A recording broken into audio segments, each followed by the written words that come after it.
बिस्मिल्लाहिर्रहमानिर्रहीम। Second year class, आज का लेक्चर शुरू करते हैं। हम लोगों ने डिस्कस करना है periodic relationship in the properties of compounds. तो इस सिलसिले में हमने जो कंपाउंड्स आज डिस्कस करने हैं वो हैं हाइड्राइड्स एंड ऑक्साइड्स। तो पहले हाइड्राइड्स को देखते हैं। Hydrides can be defined as the binary compounds of hydrogen with other elements are called as hydrides. ठीक है, बाइनरी कंपाउंड जैसा कि मैं पहले आपको बता चुकी हूँ कि ऐसे कंपाउंड जिनमें सिर्फ दो टाइप के एलिमेंट्स होंगे उनको हम बाइनरी कंपाउंड्स कहेंगे। बाइनरी का मतलब टू। तो जब ये बाइनरी कंपाउंड्स ऑफ हाइड्रोजन है तो इट मीन्स कि एक एलिमेंट जो है वो हाइड्रोजन होगा, दूसरा एलिमेंट कोई सा भी हो सकता है। So these are the compounds of hydrogen with other elements. Bonding के लिहाज से हम हाइड्राइड्स को तीन कैटेगरीज में डिवाइड कर सकते हैं: आयनिक हाइड्राइड्स, कोवलेंट हाइड्राइड्स और इंटरमीडिएट हाइड्राइड्स। आयनिक हाइड्राइड्स मीन जिनके बीच में एलिमेंट्स के बीच में टिपिकली आयनिक बॉन्ड पाया जाएगा। कोवलेंट हाइड्राइड्स में जो कंबाइनिंग एलिमेंट्स हैं उनके दरमियान में कोवलेंट बॉन्डिंग होगी, जबकि इंटरमीडिएट टाइप के हाइड्राइड्स जो हैं आमतौर पे इनमें ब्रिजिंग बॉन्डिंग होती है। इसको ब्रिज बॉन्ड बोलते हैं हम, या हम ये कह सकते हैं कि ये पॉलीमरिक फॉर्म में एग्जिस्ट करते हैं। तो वन बाय वन हम इन तीनों टाइप्स के हाइड्राइड्स को डिस्कस करेंगे, इनकी प्रॉपर्टीज़ को देखेंगे। ग्रुप 1A और 2A के जो मेंबर्स हैं आम तौर पे 1A के तमाम मेंबर्स और ग्रुप 2A के लोअर मेंबर्स यानी कि जो हैवियर मेंबर्स हैं ग्रुप 2A के, they form ionic hydrides. Group 1A में आपको पता है अल्कली मेटल्स आती हैं, ग्रुप 2A में अल्कलाइन अर्थ मेटल्स हैं। तो सारी की सारी अल्कली मेटल्स और अल्कलाइन अर्थ मेटल्स में से ऊपर वाले दो एलिमेंट्स को छोड़ के बाकी सारे एलिमेंट्स जो हैं ये जब हाइड्रोजन के साथ कंबाइन करते हैं तो आयनिक हाइड्राइड्स बनाते हैं।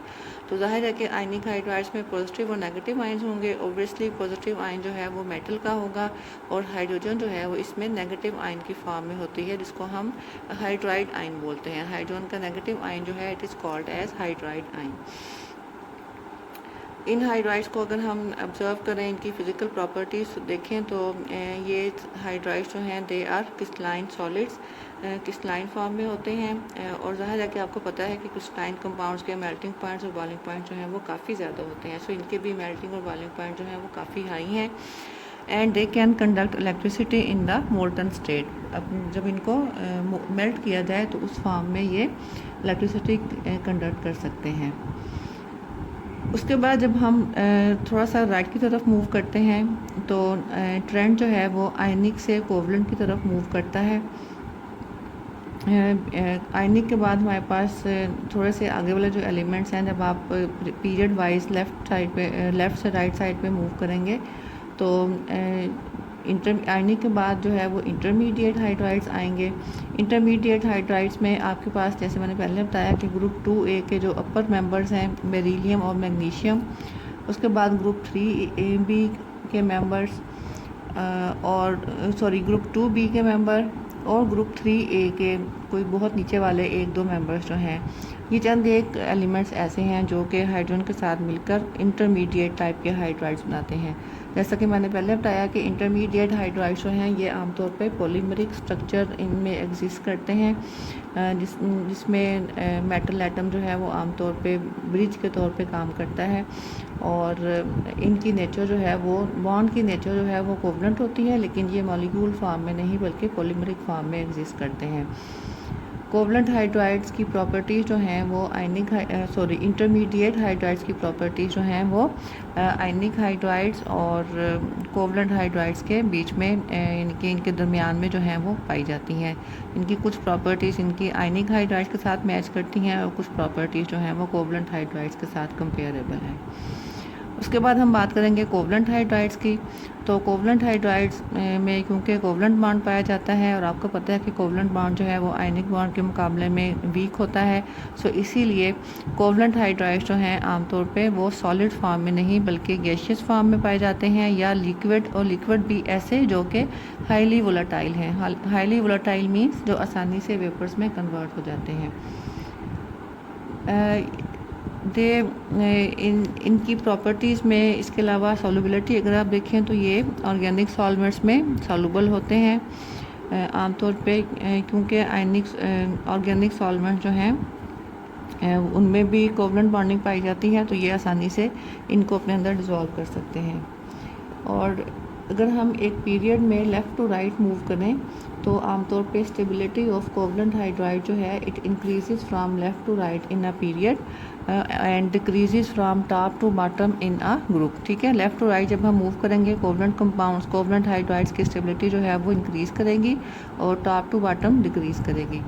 तो कोवलेंट नेचर में आपको पता है क्योंकि कोई चार्ज पार्टिकल्स नहीं होते, कोई आइंस नहीं होते, इसीलिए कोवलेंट हाइड्राइड्स जो हैं they are non conductors of electricity. Most of the covalent hydrides जो हैं वो पोलर नेचर के होते हैं। पोलर नेचर मीन के जो कोवलेंट हाइड्राइड्स के बीच में बॉन्ड पाया जाता है between the hydrogen and the second element, वो पार्शियल उसमें मतलब पोलैरिटी होगी, तो हाइड्रोजन जो है it will be having a partial positive charge और जो दूसरा कंबाइनिंग एलिमेंट है उसके ऊपर जो है वो पार्शियल नेगेटिव चार्ज होगा। द एक्सटेंट ऑफ पोलैरिटी यानी कि बॉन्ड किस हद तक पोलर है वो डिपेंड करता है कि दो कंबाइनिंग एलिमेंट्स की इलेक्ट्रोनेगेटिविटी वैल्यूज़ में कितना डिफरेंस है। जैसे जैसे डिफरेंस ऑफ इलेक्ट्रोनेगेटिविटी वैल्यूज़ बढ़ता जाता है वैसे वैसे पोलैरिटी भी बढ़ती जाती है।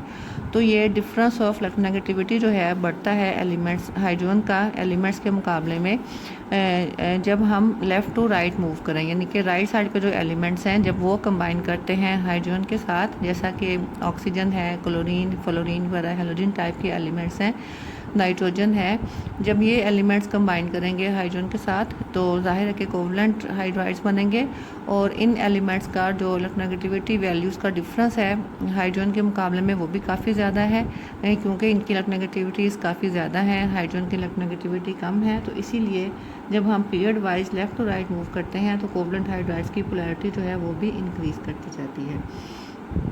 पोलैरिटी इंक्रीज़ करने के साथ साथ इनकी स्टेबिलिटीज़ भी बढ़ती है और यही जो है ट्रेंड आमतौर पे इनके बॉइलिंग पॉइंट्स में भी देखा गया है कि पीरियड वाइज जो है बॉइलिंग पॉइंट इंक्रीज़ करते हैं, जबकि जब आप एक किसी ख़ास ग्रुप के हाइड्राइड्स को स्टडी करें तो डाउनवर्ड द ग्रुप जब आप मूव करें तो इनके बॉइलिंग पॉइंट जो है वो डिक्रीज़ होते हैं, क्योंकि हमने जैसे पहले कहा था कि स्टेबिलिटी जो है वो डाउनवर्ड द ग्रुप डिक्रीज़ होती है।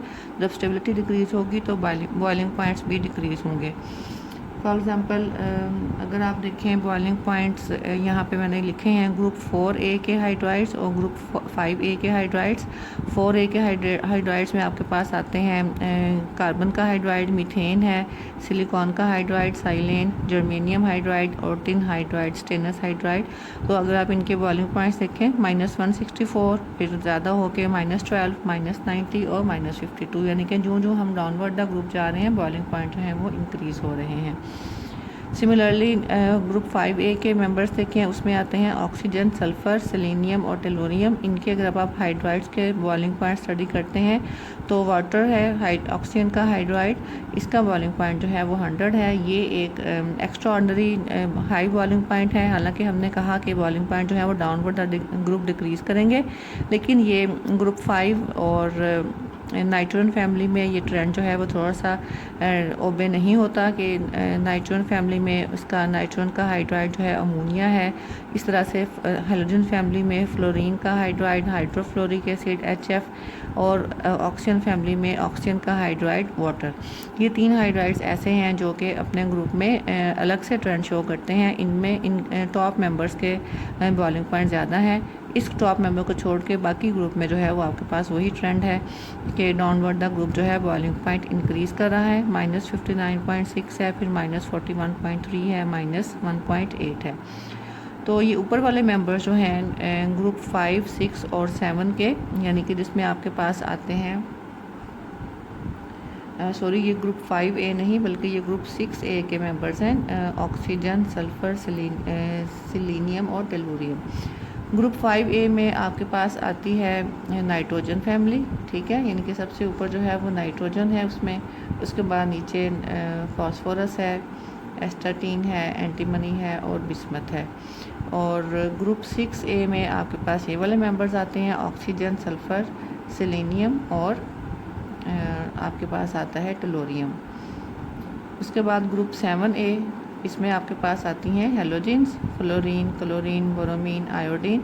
तो इन तीनों ग्रुप्स में जो सबसे ऊपर वाला मेंबर है, इसके हाइड्राइड जो हैं वो extra ordinary high boiling point show करते हैं। उसकी रीज़न ये है कि ये तमाम जो हाइड्राइड्स हैं, जैसे नाइट्रोजन का हाइड्राइड अमोनिया है, ऑक्सीजन का हाइड्राइड वाटर है, फ्लोरीन का हाइड्राइड HF हाइड्रोफ्लोरिक एसिड, तो ये तीनों कंपाउंड जो हैं दे show a very strong hydrogen bonding. ये एक एक्स्ट्रा ऑर्डिनरी ज़ाहिर है कि फोर्स इनमें आ जाती है, तो इसी हाइड्रोजन बॉन्डिंग की वजह से इनके बॉइलिंग पॉइंट्स बाकी ग्रुप के मुकाबले में बहुत ज़्यादा हैं। अदरवाइज़ डाउनवर्ड द ग्रुप जब हम मूव करेंगे तो बॉइलिंग पॉइंट जो हैं वो इंक्रीज़ करते जाते हैं। तो ये तो सारा हमने डिस्कस कर लिया प्रॉपर्टीज़ ऑफ हाइड्राइड्स। अब हम देखेंगे प्रॉपर्टीज़ ऑफ ऑक्साइड्स। अब हम डिस्कस करते हैं periodic trends in the properties of oxides. तो ऑक्साइड्स क्या होते हैं? Oxides are the binary compounds of oxygen, यानी ऑक्सीजन जब दूसरे एलिमेंट्स के साथ मिलता है तो जो कंपाउंड्स बनते हैं उनको हम बोलते हैं ऑक्साइड्स। ऑक्सीजन जो है ये एक ऐसा एलिमेंट है जो पीरियोडिक टेबल में मौजूद तकरीबन तमाम दूसरे एलिमेंट्स के साथ कंबाइन करता है। तो इसीलिए डिफरेंट टाइप के, बहुत ही डाइवर्स टाइप के, बहुत ही डिफरेंट टाइप्स के ऑक्साइड्स जो हैं वो बनते हैं। तो इसी वैरायटी की वजह से, इसी डाइवर्सिटी की वजह से ऑक्साइड्स की प्रॉपर्टीज़ जो हैं वो बहुत ज़्यादा अनयूजुअल हैं और इतनी वेरीड इनकी केमिस्ट्री है कि इसमें हम कोई ख़ास ट्रेंड जो है वो इनकी केमिस्ट्री में डिफ़ाइन नहीं कर सकते। इसके अलावा एक और वजह ये भी है कि ऑक्साइड्स को हम दो तरीक़ों से क्लासीफाई कर सकते हैं। एक तो ये कि इसमें टाइप्स ऑफ बॉन्डिंग हम देखें कि ऑक्साइड्स में ऑक्सीजन और दूसरे जो एलिमेंट मौजूद है उसके दरमियान में किस टाइप का बॉन्ड पाया जाता है। और सेकंड जिस प्रॉपर्टी की बेस पे हम ऑक्साइड्स को क्लासीफाई कर सकते हैं वो है देयर एसिडिक और बेसिक नेचर। तो इस टॉपिक में हम यहाँ पे डिस्कस करेंगे ऑक्साइड्स को with respect to their acidic और एंड बेसिक करैक्टर। तो जब हम एसिडिक और बेसिक करैक्टर की बात करें तो पीरियोडिक टेबल में जो हमारे पास लेफ़्ट साइड पे एलिमेंट्स हैं, जैसा कि ग्रुप 1A और ग्रुप 2A के मेंबर्स, क्योंकि ये टिपिकली मेटल्स हैं, तो जब ये कंबाइन करते हैं ऑक्सीजन के साथ तो दे फॉर्म बेसिक ऑक्साइड्स। सिर्फ एक ग्रुप 2A का सबसे ऊपर वाला मेंबर जो है बेरिलियम इस करैक्टर में शामिल नहीं है। बेरिलियम के अलावा बाकी तमाम एलिमेंट्स ग्रुप 2 के और ग्रुप 1A के भी तमाम एलिमेंट्स जो हैं they combine with water to form basic oxides. इन ऑक्साइड्स को हम बेसिक इसलिए बोलते हैं क्योंकि जब हम इन ऑक्साइड्स को, जैसे सोडियम ऑक्साइड, पोटाशियम का ऑक्साइड या मैग्नीशियम, कैल्शियम के ऑक्साइड्स, इनको जब हम वाटर में डिज़ोल्व करते हैं तो ये बेस प्रोड्यूस करते हैं, तो इसलिए हम इन ऑक्साइड्स को बेसिक ऑक्साइड्स कहते हैं। और जब हमारे पास राइट साइड पे एलिमेंट्स हैं पीरियोडिक टेबल में जो कि नॉन मेटल्स हैं, जैसा कि नाइट्रोजन है, सल्फ़र है और हेलोजेंस हैं हमारे पास, ये जब कंबाइन करते हैं ऑक्सीजन के साथ जो ऑक्साइड्स बनेंगे they are called as acidic oxides, क्योंकि ये ऑक्साइड्स जो हैं वाटर में डिज़ोल्व होके हमें एसिड्स देते हैं, that's why they are called as acidic oxide. जैसे ये देखें सोडियम का ऑक्साइड है, सोडियम ऑक्साइड ये एक बेसिक ऑक्साइड है। सल्फ़र का ऑक्साइड, सल्फ़र ट्राइऑक्साइड, ये एक एसिडिक ऑक्साइड है। और जब भी कोई बेसिक और एसिडिक ऑक्साइड आपस में कंबाइन करेंगे केमिकली तो हमेशा एक सॉल्ट बनेगा, Na2O + SO3। जब ये कंबाइन करें तो आपके पास एक सॉल्ट बन रहा है, सोडियम सल्फेट। अच्छा, एसिडिक और बेसिक ऑक्साइड्स के अलावा हमारे पास एक तीसरी टाइप के ऑक्साइड्स भी होते हैं which are called as amphoteric oxides. Amphoteric oxides का मतलब ऐसे ऑक्साइड जिनमें दोनों तरह की प्रॉपर्टीज़ पाई जाती हैं, यानी एसिडिक प्रॉपर्टीज़ भी और बेसिक प्रॉपर्टीज़ भी। ये ऑक्साइड्स जब किसी एसिड के साथ रिएक्ट करेंगे तो एज अ बेस बिहेव करेंगे, और जब ये किसी बेस के साथ रिएक्ट करेंगे तो ये एज अ एसिड बिहेव करते हैं। अब कुछ मेंबर्स ऐसे हैं पीरियोडिक टेबल में जो कि एम्फोटेरिक ऑक्साइड्स बनाते हैं। इसमें आपके पास एक तो ग्रुप 2A का ऊपर वाला मेंबर जो है बेरिलियम, इसके ऑक्साइड जो हैं वो एम्फोटेरिक होंगे। ग्रुप 3A में से एलुमिनियम है, इसके ऑक्साइड्स भी एम्फोटेरिक हैं। इसके अलावा आपके पास बिस्मथ और जिंक जो हैं एलिमेंट्स, इनके ऑक्साइड जो हैं ये भी एम्फोटेरिक हैं। बिस्मथ जो है ग्रुप 5A में है और जिंक जो है आपके पास ये बी सब ग्रुप में 2B में पाया जाता है। तो ये 5-6 डिफरेंट टाइप के एलिमेंट्स हैं। मैंने यहाँ पे 4 ही लिखे हैं, कुछ और भी हैं, आप अपनी बुक में टेबल कंसल्ट कर सकते हैं। ये एलिमेंट जो हैं ये एम्फोटेरिक ऑक्साइड्स बनाते हैं। अब ये देखें यहाँ पे जैसा कि मैंने बताया था कि एम्फोटेरिक ऑक्साइड्स जब एसिड के साथ रिएक्ट करेंगे तो एज अ बेस बिहेव करेंगे। अब देखें जिंक ऑक्साइड्स है, जिंक ऑक्साइड एसिड के साथ रिएक्ट कर रहा है सल्फ्यूरिक एसिड के साथ। आपको पता है कि एसिड के साथ इसने एज अ बेस बिहेव करना है, तो ये बेस बन जाएगा। ये एसिड है, तो एसिड और बेस जब मिलते हैं तो सॉल्ट और वाटर बनता है, तो ये आपके पास सॉल्ट और वाटर बना है, जिंक सल्फेट और वाटर। ऐसे ही इसका रिएक्शन जो है सोडियम हाइड्रोक्साइड के साथ है। अब ये क्योंकि एक बेस के साथ रिएक्ट कर रहा है तो ये एक एसिड के तौर पे बिहेव करेगा और आपके पास ये एक सॉल्ट बनता है। ये स्पेशल टाइप के कंपाउंड्स होते हैं जो कि इनको हम बोलते हैं कम्प्लेक्स कंपाउंड्स। इनके बारे में भी हम डिटेल से पढ़ेंगे। बहरहाल ये भी एक सॉल्ट है। अब हमने ये देखना है कि पीरियड वाइज जो है एसिडिक और बेसिक ट्रेंड जो है वो किस तरह से पीरियड वाइज और ग्रुप वाइज चेंज होता है। तो जब हम एक पीरियड में लेफ़्ट टू राइट मूव करते हैं तो जो ऑक्साइड्स हैं उनका ट्रेंड कुछ इस तरह से बनता है कि शुरू के ऑक्साइड जो हैं वो वीकली बेसिक हैं। थोड़ा सा हम लेफ़्ट राइट की तरफ मूव करेंगे तो एम्फोटेरिक ऑक्साइड्स आएंगे। मज़ीद राइट की तरफ जाएंगे तो पहले स्ट्रॉन्गली बेसिक, फिर वीकली बेसिक, उसके बाद एम्फोटेरिक ऑक्साइड्स। मज़ीद राइट साइड पर जाएंगे तो वीकली एसिडिक और फिर स्ट्रॉन्गली एसिडिक बिहेवियर जो है वो आता है। फॉर एग्जांपल देखें सोडियम और मैग्नीशियम के ऑक्साइड्स, ये एलिमेंट जो हैं लेफ़्ट साइड पे हैं तो इनके ऑक्साइड जो हैं वो स्ट्रॉन्गली बेसिक हैं। उसके बाद आ जाता है एलुमिनियम का ऑक्साइड। एलुमिनियम का ऑक्साइड जो है वो एम्फोटेरिक है। सोडियम स्ट्रॉन्गली एसिडिक करैक्टर में आप ले सकते हैं। सोडियम का स्ट्रॉन्गली बेसिक, मैग्नीशियम का उसके मुकाबले में थोड़ा सा कम बेसिक, एलुमिनियम का जो है वो एम्फोटेरिक ऑक्साइड होता है। फास्फोरस का ऑक्साइड जो है ये भी जो है स्लाइटली बेसिक होगा, एसिडिक होगा सल्फ़र का ऑक्साइड एसिडिक नेचर और क्लोरीन ऑक्साइड जो है ये हाईली एसिडिक या स्ट्रॉन्गली एसिडिक नेचर है इसकी। तो इस तरह से जब हम एक पीरियड में लेफ़्ट टू राइट मूव करें तो ट्रेंड जो है वो बेसिक से strong basic, weak basic, amphoteric, weak acid, strong acid, इस तरह से हमारे पास ट्रेंड सामने आता है। और जब हम एक ग्रुप की बात करते हैं तो जैसा कि मैंने कहा कि मेटल्स की अगर हम बात करें तो मेटल जो हैं वो बेसिक ऑक्साइड्स बनाते हैं। तो एक मेटालिक ग्रुप में जब हम डाउनवर्ड द ग्रुप मूव करेंगे तो बेसिक करैक्टर जो है वो इंक्रीज़ करता है। जैसे ही देखें ये सेकंड ग्रुप के एलिमेंट्स के ऑक्साइड्स हैं, बेरिलियम का ऑक्साइड, मैग्नीशियम का, कैल्शियम, स्ट्रांशियम और बेरियम के ऑक्साइड्स हैं। तो जब हम डाउनवर्ड द ग्रुप जा रहे हैं तो बेसिक करैक्टर जो है वो इंक्रीज़ कर रहा है। ये ऑर्डर जो है वो इंक्रीजिंग बेसिक करैक्टर को शो कर रहा है। लेकिन जब हम ट्रांजिशन एलिमेंट्स की बात करें तो वहाँ पे ये ट्रेंड जो है वो रिवर्स हो जाता है, यानी कि ट्रांजिशन एलिमेंट्स में downward the group basic character decrease करेगा। इसके अलावा अगर आप किसी एक ख़ास एलिमेंट के ऑक्साइड्स की बात करें तो किसी ख़ास एलिमेंट के ऑक्साइड्स को जब हम डिस्कस करते हैं तो उसका एसिडिक या बेसिक करैक्टर जो है it also depends upon the oxidation state of that element. जैसा कि आप देखते हैं मैग्नीशियम के डिफरेंट टाइप के ऑक्साइड्स हैं, MnO, Mn2O3, MnO2, Mn2O7। ज़ाहिर है कि सब में मैग्नीज़ की ये ऑक्साइड्स हैं, MnO, Mn2O3, MnO2, Mn2O3। तो इन सब में मैंगनीज़ की ऑक्सीजन स्टेट जो है वो डिफरेंट होगी। मैंने आपको कैलकुलेट करना सिखाया है ऑक्सीजन स्टेट्स।